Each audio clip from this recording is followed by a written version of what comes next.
Olive found herself on board a bus with some other passengers, but the bus didn't seem to be moving. Hello, I'm Olive.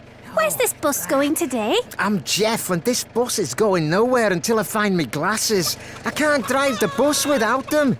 I must have left them at the last stop when I got out for a cup of tea. Well, why don't I drive the bus back to the last stop so you can look for them? Oh, you can't drive a bus without a driving licence. Actually, I have one of those. Oh, OK. Hop in the driver's seat, Olive. I'll give you directions. They set off, but it wasn't long before they hit a problem.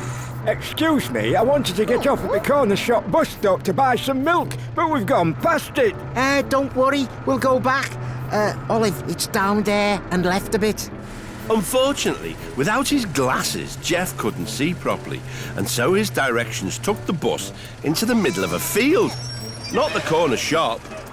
Oh, dear. I see now. This way, please, Olive. Excuse me, I wanted to get off at the Arts Gallery stop to go and buy a painting of a beautiful landscape, but we seem to have missed it. Sorry.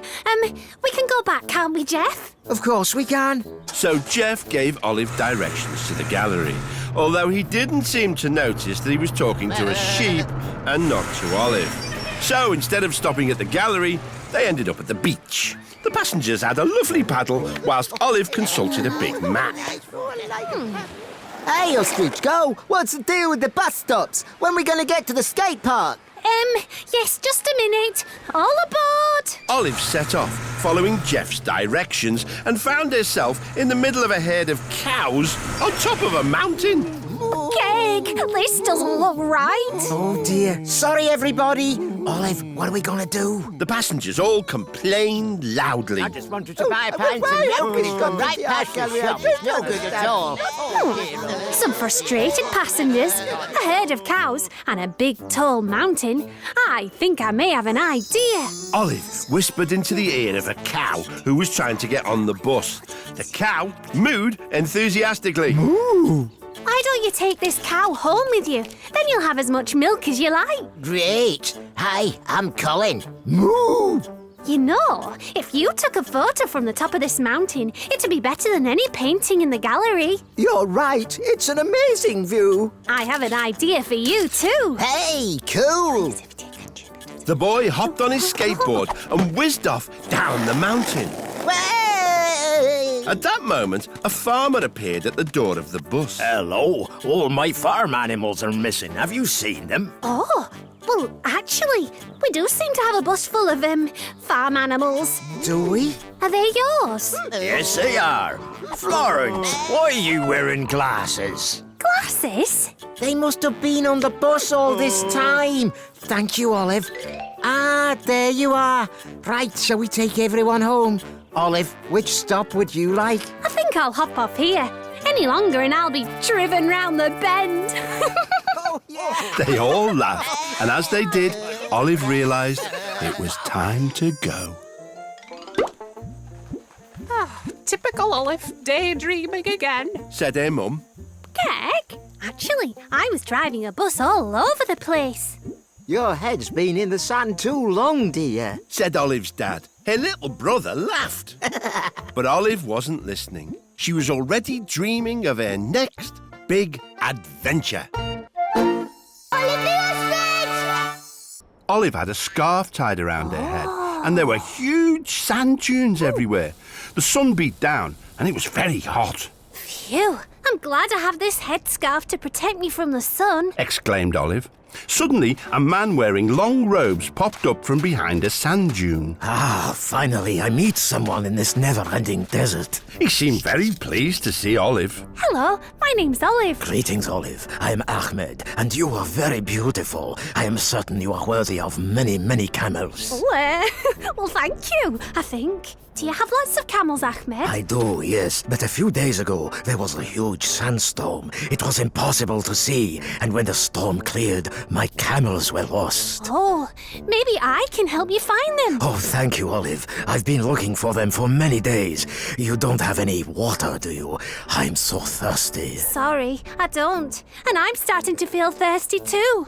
Olive spotted something on the horizon. It looked like a couple of palm trees next to a pool of shimmering water.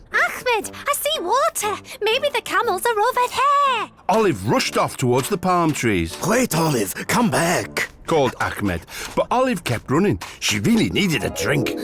But Cake, where did they go? She cried as Ahmed caught up. Olive, that was a mirage. What, Ash? Sometimes in the desert, the heat and thirst make you think there is something in the distance that isn't really there. That is a mirage. Oh, what are we going to do, Ahmed? I'm really thirsty now. All we can do is keep walking. So Olive and Ahmed set off. Soon the sun set and it was night. Olive gazed up at the twinkling stars. Those stars look so beautiful. Yes, they twinkle like your beautiful eyes. Thanks, but let's concentrate on finding your camels. Olive spotted a group of stars that made the shape of a camel.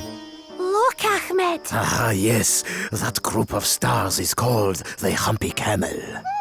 Camels lost in the desert. Some stars called the Humpy Camel. I think I may have an idea. Maybe the camels would find their way by following the stars. So we should follow them too. Ah, excellent. So Olive and Ahmed set off, walking towards the Humpy Camel. Soon, Olive heard something carried on the wind. It sounded like disco music. Egg! It's coming from behind those sand dunes. Olive and Ahmed climbed over the top of the dunes, and on the other side they saw a huge lake surrounded by palm trees. Next to it was a disco, and dancing to the music were Ahmed's camels. My camels, hello. The camels were all sipping tall glasses of orange juice. A waiter came up to Ahmed and Olive with some drinks. Thank you. You, a drinker, lass. Olive, I would be honored if you would dance with me. I don't see why not. So Ahmed and Olive joined the camels for a good old disco boogie. Ahmed was an excellent dancer, and Olive was having an amazing time. Oh, I could dance with you all night, Ahmed. But I think it's time I desert this place. They all laughed, and as they did, Olive realised it was time to go. Typical Olive, daydreaming again. Said her mum. Heck, actually, I've been partying in the desert.